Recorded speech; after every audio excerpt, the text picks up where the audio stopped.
Togo, impunité absolue de détournement. Dans des rapports publiés par l'Inspection générale d'État en juin 2023 et novembre 2024, il est révélé des cas graves de détournement de fonds publics dans plusieurs établissements publics administratifs, EPA, et établissements publics industriels et commerciaux, EPIC. Depuis la publication de ces documents, aucune action judiciaire n'a été entreprise à l'encontre des auteurs de ces infractions financières, du moins pas à la connaissance de l'opinion publique. Et pourtant, elles portent sur des sommes considérables des contribuables togolais. Voici la liste de quelques-uns d'entre eux: le responsable des ressources humaines, le responsable administratif et financier et le conseil d'administration de l'INAM, Institut national d'assurance maladie, accusé d'avoir engagé des dépenses de mission sans pièces justificatives pour un montant de 96 millions FCFA, Monsieur Amouzou, responsable de la paix à l'INAM, accusé d'avoir illégalement perçu 2 millions FCFA.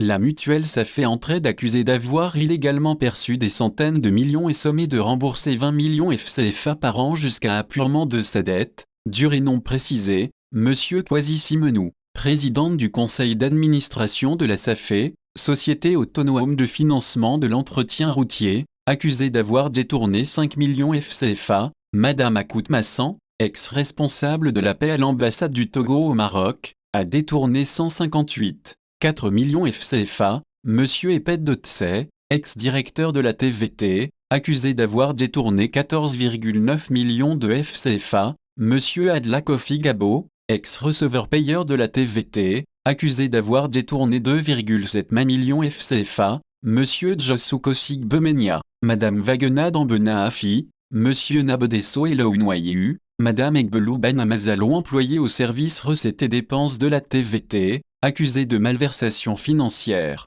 Les montants détournés n'ont pu être précisés. Les dirigeants des établissements privés, laïcs et confessionnels de l'enseignement général, accusés d'avoir détourné au total plus de 1,5 milliard FCFA. Ces personnes et institutions devraient être interpellées, jugées et condamnées, mais c'est le silence total, l'impunité absolue. Cependant, on s'acharne sur de jeunes poètes, activistes, artistes qui osent dénoncer ces irrégularités, en violant totalement leurs droits fondamentaux et libertés publiques. Kidnappés, torturés, emprisonnés, certains en sont morts. Les survivants en gardent les stigmates à vie et dorment encore en prison pour la grande majorité. Il est temps que l'injustice s'arrête au Togo et qu'on soumette les vrais criminels à la rigueur de la loi. Et ce ne sera possible qu'après le départ de Faure Gnassingbé de la tête du pays. Faure must go. Analyse citoyenne de la gestion des finances publiques du Togo.